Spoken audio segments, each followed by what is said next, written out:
Hi, this is Pastor Bill, and I want to thank you for watching our Church Unlimited YouTube channel. Be sure to like, comment, and subscribe, and check out churchunlimited.com while you're at it. And if you're anywhere near one of our campuses, come check us out this weekend. Thanks for watching. Welcome. So glad to have you guys today. Listen, Pastor Bill did not lose his hair and age about 10 years. You don't need to clean your glasses for those of y'all that wear glasses. I am Nate Dooley. I'm the Stone Oak and San Antonio campus pastor. Some of y'all also know me as, yeah, that's right. Some of y'all also know me as the Next Gen pastor. I hang out with some of our students and our student staff on a regular basis. First of all, I want to welcome in our campuses. We've got our Stone Oak campus. Miss you guys today. My wife is filling the role as campus pastor for the moment, so great to have her. We got Rockport, Padre Island. We got Rodfield, Westside, and I think I got everybody. Online campus as well. But most importantly, in my opinion, we've got our God Behind Bars guys. Give it up for our God Behind Bars guys. Listen, I'll tell you what, if you haven't heard some of the stories that you men are doing behind bars of reaching your family, which is not behind bars, it's pretty incredible. We've seen a lot of the fruit of that in Stone Oak, and it's really incredible what God's doing behind bars with these men. And so please be praying for them because God's at work and we want to encourage their hearts as well. Let's say our mission statement together: to take as many people to heaven as we can before we die, period. That's what we're all about here at Church Unlimited. We say that every week so everyone is reminded of who we are and what we do. Hey, I want to honor the man of the house real quick. First of all, he has built, Pastor Bill, his wife Jessica, they have built a miracle here. And we get to be a part of it. It's really incredible seeing that because Pastor Bill has challenged me in my leadership, in my fatherhood, in my parenting, in my shoe game. I mean, he has challenged me in more ways than I've ever been challenged, and I'm grateful for this moment that I get to stand on a stage and fill these shoes for just a second. And so let's give it up for our pastor real quick. Love the man, love his family, incredible people, really honored to have them and be a part of their leadership as well. So let me ask you a question. Have you ever tasted something bitter? Raise your hand if you've tasted something bitter. So y'all are honest. The other service, like 2 people raised their hand. I'm like, y'all are lying to me. Like, you know what happens when you lie to a pastor? Nothing, I'm just kidding. But some of you have tasted something bitter before. In fact, let me show you a video of a baby tasting something bitter real quick. Big bite, big bite. What do you think? Pretty good? You gonna try some more? No more lemon? Okay, if you didn't know that, that's what you call cruel and unusual punishment. I've done it to every one of my kids. Raise your hand if you're with me. You really have. Thank you for being honest. I don't know what it is. Something about torturing my children is very fun to me. No, just having fun with them, that's fun. I remember one of my kids, I don't remember which one it was, they told me they actually liked it. And I'm like, babe, we got to pray for this one. Like, this is not right. Like, they don't even be liking bitterness like that. Well, something happens when you taste something bitter, it shows out on your face, and sometimes it shows in your life. In fact, today we're going to be talking about bitterness and unforgiveness. And sometimes when we've experienced bitterness in our life, it begins to show out on our face even, and it shows in our lifestyle, our circumstance, our heart passions, our careers, our parenting, and our anger. In fact, some of y'all may know somebody that looks a little bitter, if you know what I'm saying. You don't need to look to the person next to you, please don't. Some of you are like, hey, you bitter. Don't do that. Encourage the people who are here. Because whenever you take in bitterness, sometimes our faith in our life responds to it. Here's the thing. We need to change. I need to change. And that's a series we're on right now. And a lot of us in our life, in our situations, we have some things in our life where we are just resentful and we are hurt because something had happened. So let me start by saying this. If you've been hurt, something happened to you, and this message is right for you and you don't want to hear it, I get you. I've got some messages that I hear on a regular basis, messages that I preach that I don't want to hear myself. If that's you in this room or any of our rooms, listen, I don't want to disqualify, I don't want to diminish anything that's happened to you. That's not the point at all. I just want to help you to better cope with it and deal with it so that you can get through it. Because God doesn't want you to, I don't want you to, nobody wants you to be bitter and angry for the rest of your life.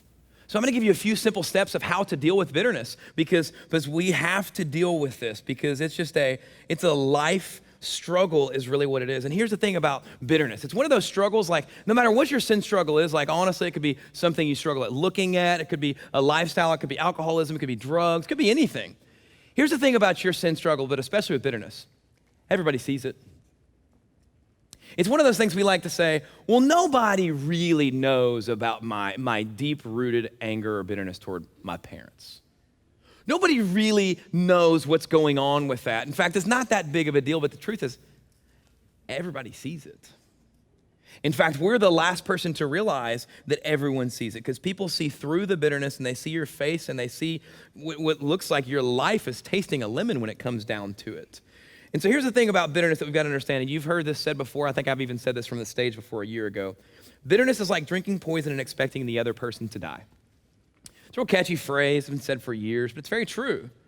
It's like drinking poison and expecting the other person to die, because your unforgiveness affects one person, and it's not the offender, it's the offended. So when you get hurt, and man, many of us in this room have been hurt, me as well. When you get hurt, you get so frustrated and angry and mad, and rightfully so, if I'm gonna be real. Frustrated, angry, and mad, and then what happens is we deal with the consequences, not the person that offended us or hurt us. And so maybe we need to change. You know, I deal with people on the daily. It's kind of my job. I'm a pastor. I love dealing with people. And one of the number one or two problems that I deal with is people that are bitter or hurt from something that happened in the past. And so it's something that really needs to be addressed in our church and in a lot of our lives.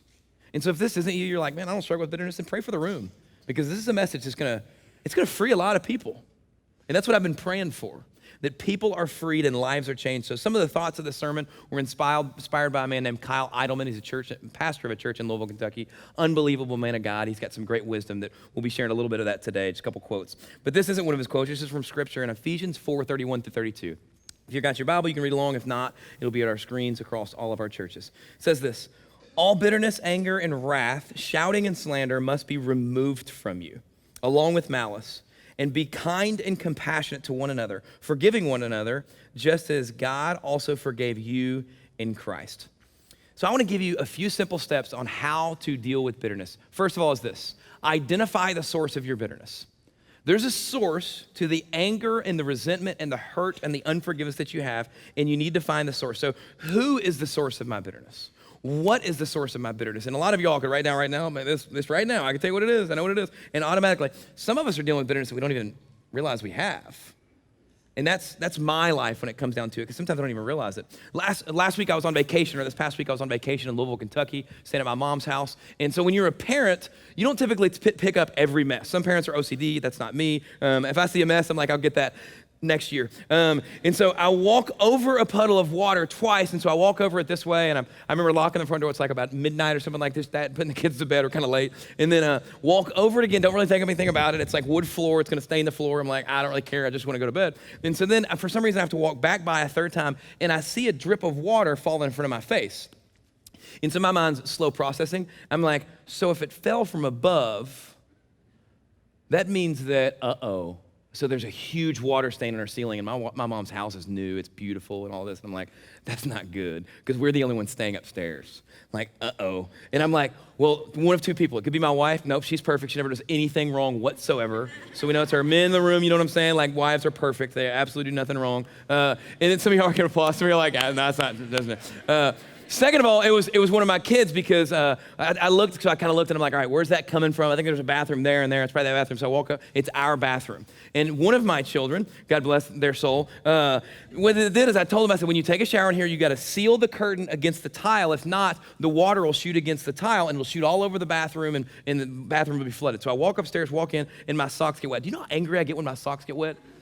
Like, it's just not fair. Anyway, and so I walk up there, and I'm like, are you kidding me? And then I see my shower towel on the ground, and I got some bitterness and resentment going on right there. Like, I am like, that's my towel. I got to go to the dryer and get another towel now. Like, I am going to. And so I see that towel, and I'm like, oh my goodness. And I'm like, you've got to be kidding me. But here's what I was able to do. I identified the source, dried it up downstairs, dried the ceiling a little bit, didn't fix it, probably should have. But I identified the source. I stopped the problem from bleeding. And so that's the first thing that we need to do. We have to find the source, because when we get to the source, we identify the root of the problem and possibly of our bitterness. The next step isn't the easiest. It's kind of probably one of the harder steps. There's 3 steps. It's one of the harder ones, but first of all, I want to give you a little illustration to kind of prepare you for this step. So if anybody's seen the show, it's a new show about being organized in life and in your house called Tidying Up. Has anyone ever seen the show? Here's a picture of it. There's like 3 women in the room that have seen this. One guy, I got you, bro. I've seen it too.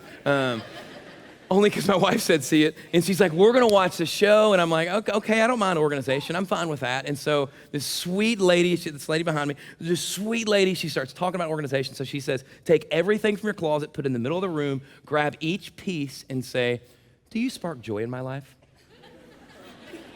And I'm like, babe, listen, I can talk to anything, but I ain't talking to my clothes. And then if the answer is no, you put it away and you say, thank you. Why? Like, thank you for covering my parts that nobody should see? What are you thinking your clothes for? Like, that's just weird. But it worked, and here's what it did. So she did that, and she got rid of all kinds of stuff, and then you thank the clothes that don't spark joy anymore. But here's the thing. The idea of cleaning out your closet is a perfect example of what some of us need to do. And removing some of the things in our mind and heart that do not bring joy but bring resentment is the second step in dealing with bitterness. So we need to get rid of it. We need to look at those thoughts, those attitudes, those situations, and we need to get rid of whatever thoughts are causing bitterness or frustrations. Because here's what we do. We put it in the corner of the closet, and it's covering everything that brought joy in our life. Like when I did that, I'm like, I remember this shirt. It smelled better back in the day, but I loved this shirt. Like this shirt really brought joy. And I'm like, thank you for your time. Oh, I'm not getting rid of you, but thank you for anyway. Put it back up. Like I love that. And here's what we do. We stuff it in the drawer and we push out the good things of our life, the things that brought joy, because we got so many things in our life that bring resentment and pain. And we need to get rid of those things because when people come over, we close the closet door, we suppress it, and then over time it explodes and it comes out in our life. And no closet can hold our pain. We need to come clean. We need to get right, and we have to clean out the closet. And here's what happens. Maybe when you haven't gotten rid of those thoughts, you get angry over little things. Like somebody said to me before, they say, hey, Nate, did you know you're bald? And I'm like, well, you want to fight? Like, what's going on here? I don't even know why you're laughing at me. Like, this isn't funny. I know I'm bald, but I don't need you talking about it, okay? I'm just kidding, of course. But somebody could say something simple that might be humorous, and then you just get mad, and you clench your fist, and you hold it in, and you bring it close, and you're just like, this thing drives me crazy. And then something simple, your kids say something, your wife says something, you begin to lash out in anger and frustration because you're clenching your fist, holding on to something that you didn't even know you were holding on to. And then what happens is it overflows into your life, and it's pushing out all the things that bring joy and happiness. Like some of y'all may deal with, I like to call it road grumpiness. You know what I'm talking about? Maybe you're driving on the road, you get a little upset. That's not me. I don't really get upset. But one thing that I used to do, I've grown from that. I'm a solid Christian now. I don't make mistakes. And so what I used to do is I was on the road, and my son was in the car with me one time, and I pulled around this lady, and I'm sure I did it really slow. My wheels weren't peeling out or spinning sideways or anything like that. And so I pull around the car, and so they pull up next to me, and I'm like, okay, don't even look. I'm sure they're mad. And out of the corner of my eye, I see a lady hanging out the window. And I'm like, is she getting some fresh air or what? Like, what's going on here? And so I look over, and she's like giving me the one-finger salute. I'm like, they think I'm number one, son. Like, that's awesome. And then out of nowhere, I did what I shouldn't have done. I started going like this. You don't even know what this is anymore. I pressed the button and I rolled down the window, and she's like, I can't even mouth the words. It was so bad. And she's saying all this stuff, and I'm like, oh my goodness, like she's mad. And so then I just asked her. I wanted to make sure she was, if you know what I'm saying. I said, are you mad? Are you upset right now? And she's getting mad and yelling other stuff, and her husband's swerving and all that. And I'm like, oh my goodness, they really are. And I said, do you need a hug? You're an angry elf. And you shouldn't do that. That's sinful. But like, I don't really get upset on the road. There's just no need to. It's so simple. It's so minor. But a lot of stuff have built up stuff, and we get mad at the little things in our life. Well, here's what I learned from that circumstance. I don't really get mad at those people. It's like, you can call me whatever you want. You don't know me. I don't know you. Like, seriously, you saying that about me, like, I can't get offended by that. There's just no need to. But here's also what I realized, that those that are closest to us in our life, are the ones that hurt us the most.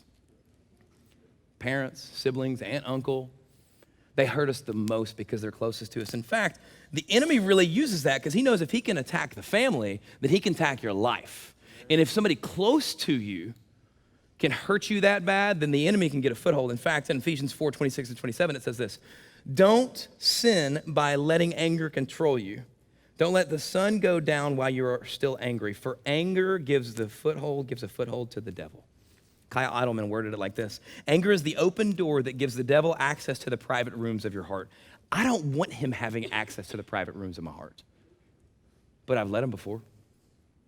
And when I do, anger is the result. I could tell you about broken bones in my hand in high school because I was angry. I had some stuff that needed to be dealt with.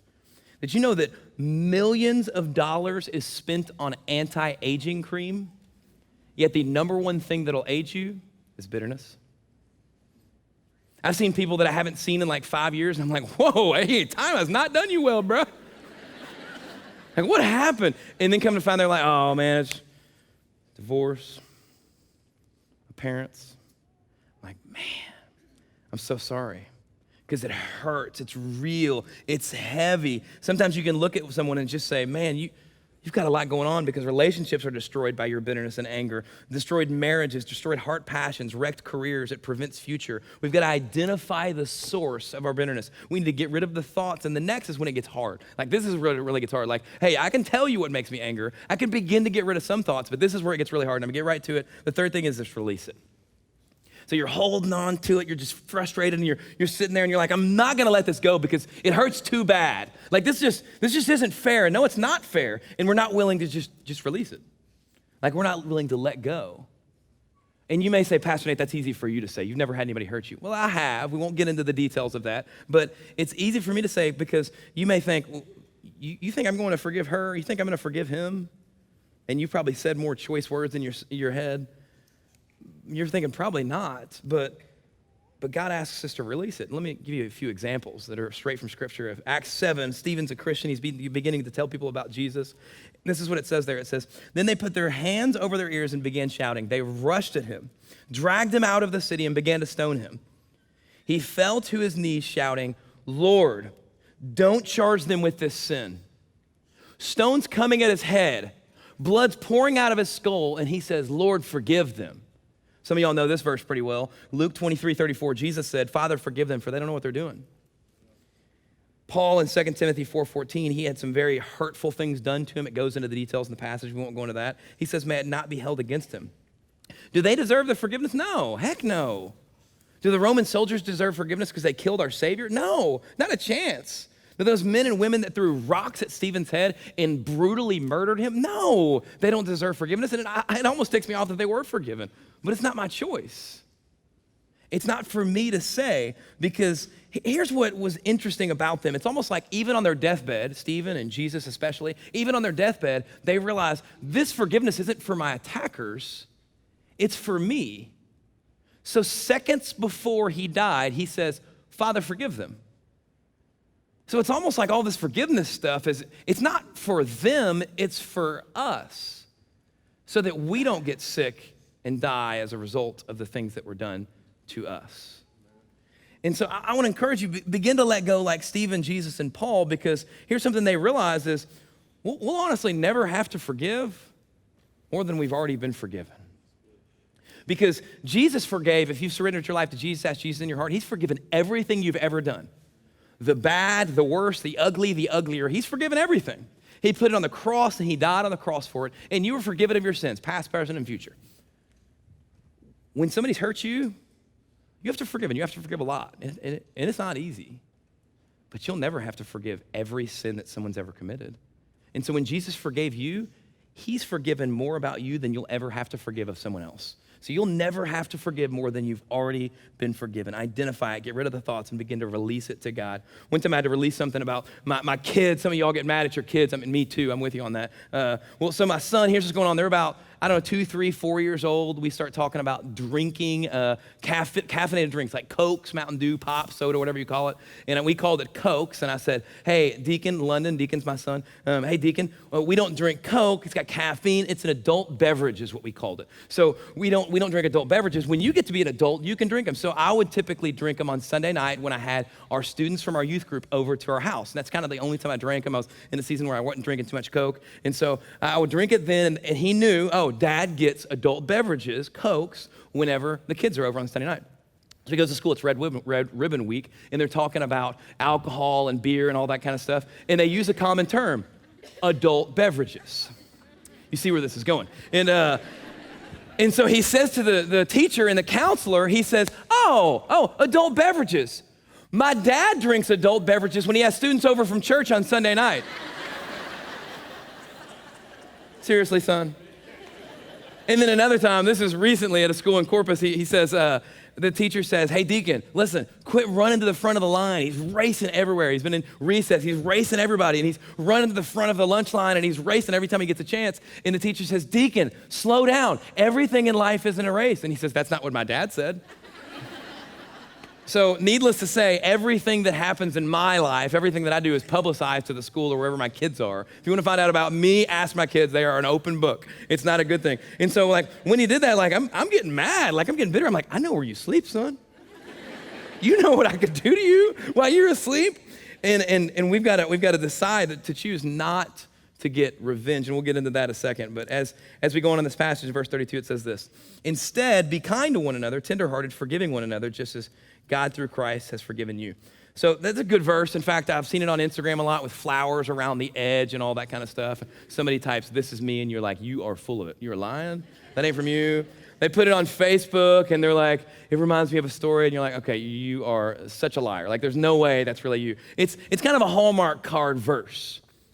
But it's also real life, because here's what it comes down to. Moving from general truth to specific application, it's not easy. Like if I was to say, hey, right now, hey, don't y'all agree we should forgive people? Everybody go, yeah, forgive. But then when I read that verse and I say, hey, instead be kind to one another, tenderhearted, forgiving your mom, just as Christ has forgiven you, everybody's like, maybe not that specific. I'm okay with the general application, but maybe not the specific and direct application. Or maybe instead be kind to one another, tenderhearted, forgiving your former boss, forgiving that drunk driver, forgiving your uncle. That's a little harder. But that's when we just got that white-knuckled grip where we're just frustrated and angry and we're holding on to it saying, but it hurts. It's not fair. I think about it every day. We got to go, no, I don't have to think about it every day. I can let it go. I can release it unto the Lord. I can release them unto the Lord. And that's really hard to do that. It's really hard to do that, but when you do that, the reward is way greater and it's incomparable. And one way that we can start the process of releasing bitterness is release your right to get even. Because Jesus did, Stephen did, Paul did several times. With my son, I was frustrated with him. I kind of wanted to get even and do something back. It wasn't gonna help. I released that right to do that because here's what I have to understand is we think we will get over it when we get even, but that's not forgiveness, that's revenge. We're not gonna get even because when we take revenge, we put ourselves on the throne and remove God from the throne of our life because that's not our call, that's God's call. In fact, most of the problems that we have in life, me for sure, is the times when I sit on the throne and I push God off the throne. And so we have to look at our situation and realize this is God's responsibility, not mine. So replace anger and resentment with forgiveness and grace and it will change your life. Identify the source, get rid of the thoughts, and release the bitterness and pain. So here's the bottom line that I want you to realize. When you were the most betrayed, when you were the most abandoned, when you were left alone, when you were hurt beyond repair, when you were broken beyond understanding, when you were frustrated beyond any situation that you never imagined, you weren't alone. God was right there with you.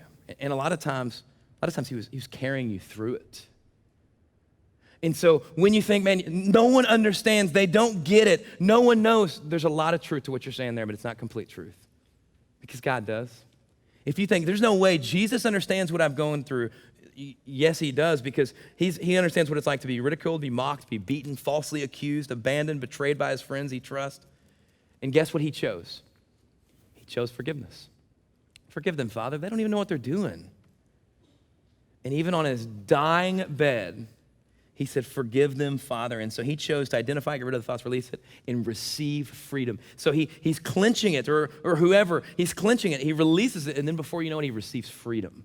and he's free in his situation. And so we walked through what to do to forgive someone. Here's why. Let me explain to you the why of when you'd want to forgive someone. So I got a friend named John, pretty incredible story. He's a Christian, he's going to church, he's walking with Jesus, but something kept happening in his life. He kept resorting back to old sin, old struggles. He kept going back to his old lifestyle, even though he knows Jesus now. But he said, you know what, I really feel like God's called me to start a business. I really want to start a business. I'm 29 years old. I've got a lot of future ahead of me. Like, I really feel like I need to do this. I'm going to step out in faith. He really felt like God called him to do it. So he steps out in faith, starts his business. After year one, sales was $60,000. Sales. So you do the math, 2 men working full time. They made no money. In fact, they probably lost a lot of money. And so he made a life revolutionary decision. He said, God, what's the problem? What do I need to do here? You told me to do this. I feel like you told me to do this. I'm stepping out in faith. I feel like something's holding me back. What is it? So he said, God, what do I need to do? And he heard the Lord say, long story short, he heard the Lord say, you're resentful with your dad. And he says, okay, I'll forgive my dad. He goes to his dad, he forgives him. He comes back and he's like, all right, God, I forgave my dad. Now what's next? You need to forgive your mom. He's like, I'm not even mad at my mom. I know them very well, and he hangs out with his mom almost every day. He's got a great mom. And he said there was deeply rooted bitterness that was hiding underneath a pile of clothes that I didn't even know was there. And I was hanging on to it. I didn't even know it. And I had to release it. I forgave my mom. He went back and said, all right, God, I forgave my dad. I forgave my mom that I didn't even know I was bitter with. And what now? And then the Lord said to him, he says, you know what? You're sleeping with your girlfriend.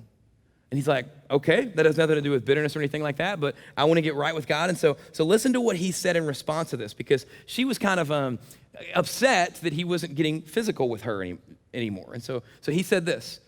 He said, listen, if this is who you aren't for me. Ouch. That's difficult for a young man to say that when it comes to the physical nature of a relationship, if you know what I'm saying. And here's the thing, I'm a married man, and when it comes to my marriage relationship, I've kind of got the same problem. My wife throws herself at me a lot. It could be like, if married men in the room, I think you'd be honest, like if it's the bottom of the ninth inning, the World Series, bases are loaded, full count, 2 outs, and your team's up to the plate, if your wife wants to go there, you go there. Like, she wins every single time. Your team may win, may lose, but she's gonna win every single time. Well, this single man who wanted to get right with God, when he already got right with other things, said, no, this isn't me. And so he's making great strides in his decision making. He hadn't fallen back into that sin in a long, way before he made this decision. And here's what happened. Year one, $60,000. Month one, after the confession and the releasing and all that kind of stuff, month one, year one, $60,000. Month one, $250,000. $250,000, almost $250,000. Tell me God's not all over that. Things don't change like that. I've been a part of business for a while, and a lot of y'all have too, and you're like, yeah, the market shifts, but it doesn't shift that much. God was all over the situation, and it doesn't stop at forgiveness. Sometimes you have to stay faithful when it's not that easy as well, and he received freedom. The forgiveness that we give to others comes from the forgiveness that we receive from God. Everybody bow your heads, close your eyes, open your hearts to what God wants to say right now. If you haven't received this forgiveness, I want to invite you to do so right now. Because it's God's grace toward us that allows us to give grace to others. You know, if we really understood our offense in the light of his holiness, we would be much more broken and repentant. Because you might realize this, or you might not. Your offender may never fully understand. Your spouse may never fully repent. Your parent may never fully ask for forgiveness or even understand when you say you forgive them. But you can still forgive because Christ forgave you. And here's the truth of the matter. If they don't deserve our forgiveness, then we don't deserve God's forgiveness. You have to have experienced grace before you can distribute grace. You can't give away what you haven't received. So some of you need to ask for forgiveness first by receiving Jesus first, because 2,000 years ago, he came, he lived a perfect life, he died for your sin and for mine, he arose from the dead, he lived the life that we couldn't live to die the death that we deserve. He forgave everything you've ever done, everything. That's a lot of forgiveness. That's a lifetime of forgiveness. And you can receive Jesus right now as your Savior, and you can receive his forgiveness for the things that you've done wrong in his holiness right now as we pray together, because nobody prays alone here at Church Unlimited. So if you want to receive Jesus, ask him into your heart, surrender your life over to him, then I want you to repeat after me, and we're going to pray this together. Dear Jesus, I realize I need you. I believe you died on the cross for me. I believe you rose again. I ask you to come into my life and take over. Be my Lord. Be my Savior. I surrender my life to you. Thank you, Jesus, for saving me. Heads bowed and eyes closed. Some of y'all just received the forgiveness of Jesus Christ for the first, only, and the last time. You asked Jesus in your heart, and he's changed you from here on forever for the rest of your life. You have a home in heaven when you die. That's what it says in Scripture. But some of you need to release what you're holding on to. Now that you've received Christ's forgiveness, it's time that you give that forgiveness to somebody else. And some of you already knew Jesus, and you still need to forgive that next person. So here's the thing. We sit there and we clench our fists and we close our fists and we say, you don't know what he did to me. You don't know what she said to me. You don't know how long I was alone and hurt and bruised. You don't know how much it cost me financially, emotionally, relationally. I'm on my third marriage and this ain't fair. And it downright sucks. And you may sit there broken and beaten and bruised emotionally. But guess what?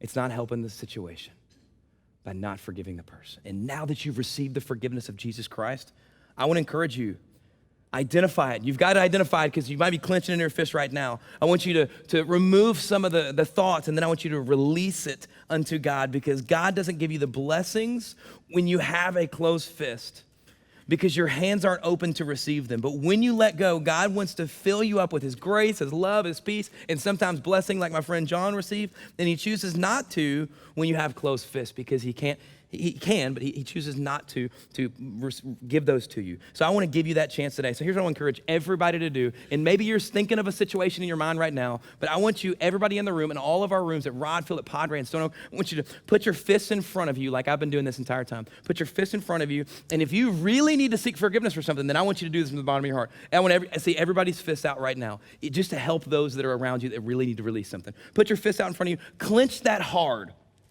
Think about what that person did, what that person said, the thing that they did, the drunk driver, whoever it is, your mom, your dad. Think about that person. And I want you to think and get frustrated for a moment, because you've experienced those emotions already. You might as well right now. And here's what I want to do.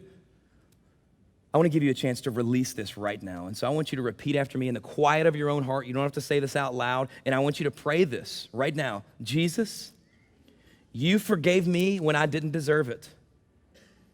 I identify my bitterness with fill in the blank.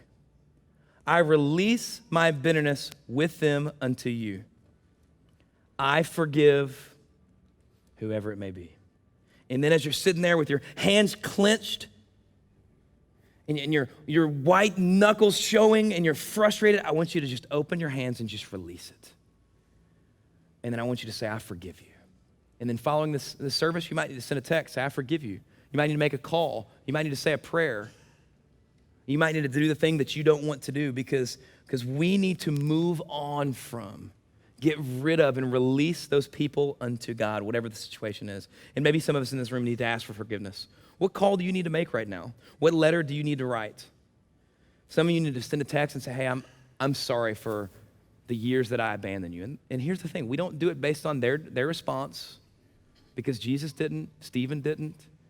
When his murderers killed him and he said, Father, forgive them, they didn't stop. But he did it not for them, he did it for himself, and this is why you're doing it today also. Let's pray. Father God, Lord, we just thank you so much for your word, that it teaches us and it can move us and it can change us. And I ask right now in the name of Jesus Christ, for any of us that visibly put our hands out and clench that pain and that bitterness and hurt, and we yelled some things in our mind that we've yelled hundreds of times, some words that we probably shouldn't say. I pray that any of us that literally open their hands and release it unto you, that they'll mean it from the bottom of their heart, and they'll be set free, and they can walk out of this room with a weight off their shoulder, the heaviness off their heart, and they can be fully surrendered unto you. I pray for life change. I pray that those that prayed to receive you for the first, only, and the last time, that they realize this is a new relationship and everything has changed. And I pray that those that have just released that person or that situation unto you is drastically changed for an eternity, and they are free. And pray all these things in the name of Jesus Christ. Amen.